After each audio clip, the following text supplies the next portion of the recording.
Can you tell me the difference between these two photos right here? I'll give you a few seconds. Got it? What about these two? Well, if you said light rays, then you'd be right. This is a really simple technique that can totally elevate your photography, and it just takes a few simple clicks from your phone. So let's just go learn it. Welcome to episode 5 of Real Quick Tuesday, where I'm going to be showing you how to add the sick light rays to the photos that you've already taken. Just a few clicks on your phone, and it's going to 100% elevate your photography, and it's going to be a game changer. So let's get it. So all you have to do is you go here to your app store and you download this free app called Lens Distortion, and then you go ahead and open it. And you're going to be presented with this menu over here where you can tap begin a project to choose one of the photos from your library, or since I already have a few projects, I'm just going to scroll down and choose one over here. So this photo over here, as you can see, there's this hole on the ceiling of this cave, of this castle in Italy, and that's where we want to add those light rays. At the bottom left right here, next to the tiny square, which is my photo, you have this plus sign that you're gonna hit, and then you're gonna choose a filter.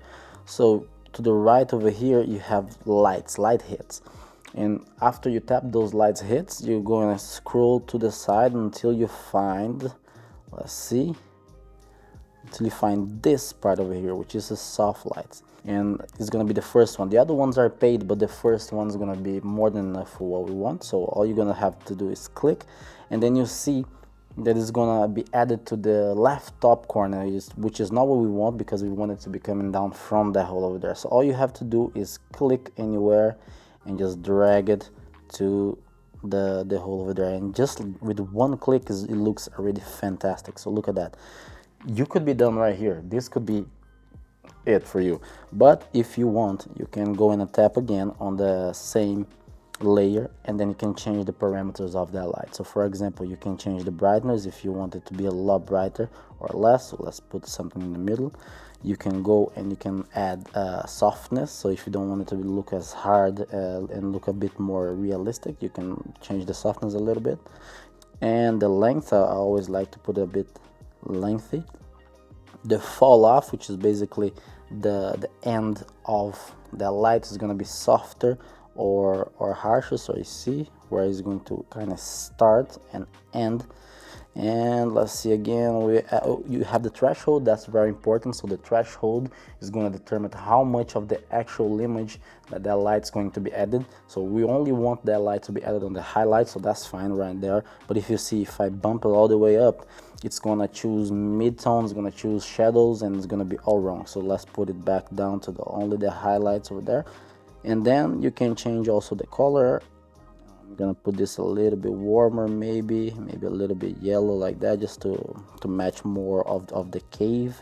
Let's just tap and hold on the screen to see the before and after. So this is before and this is after.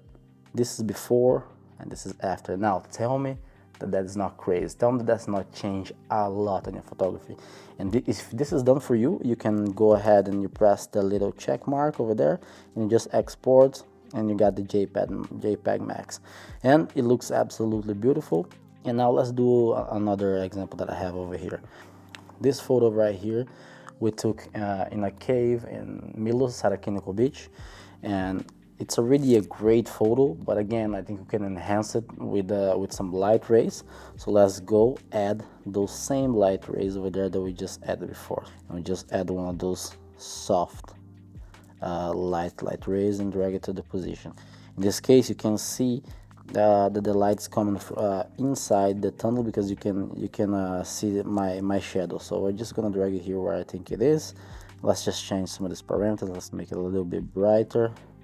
Let's go and make it a tiny bit softer, just so it's a little more realistic. There you go. Length, make it a bit more. Let's go change the color to match the cave and all this.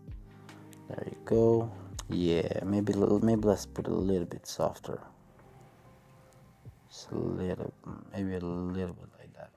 Let's mess also with the threshold to see if it gets better or not. So if you see, it gets a lot more aggressive if you mess with the threshold over here. All right, and again, this is the before and after. Before and after. How crazy is that? And let me show you another application right now, which is a little different than this too. So for example, you have this photo over here that you can tell that the light is coming from the top left because of the shadow of that mountain over there. So instead of the other ones, this time we're actually going to choose this classic light that is going to by default be added to the top left, which exactly what we want, but we just don't want it to be this big. So we just click and drag with both fingers over here just to make it a little bit smaller and move it around, and we're just gonna put it there in the corner a little bit out of the frame, just to kind of show that this is like a light reflection on your lens from the sun coming from the left. So take a look at that, before and after, before and after. We didn't even have to change much on this one. I literally just added that to the top. And one last example is going to be this one over here, of this photo that I took with my phone, and which is kind of crazy. Look at that. It's just a photo of a light lamp at night in Italy, and look at this. How much of an impact on your image does that make, just to adding a little bit of light to your light sources? So that light reflection over there, and it's just beautiful, right? So very simple to do for free on your phone. Is gonna 100% elevate your photos and change it completely. Also, it's better to do this with a wide shot because it's easier just to show the sunlight coming from one side. So I'm sure if you do this, it's gonna make your photos look even cooler and stand out. So make sure you do it and post on Instagram and then tag me so I can go check out your work. And if you like this video, you're gonna enjoy this one too, so watch it next. And thank you for sticking around for another episode. If you like this video, like, subscribe, and I'll see you next Tuesday. Love you all. Bye.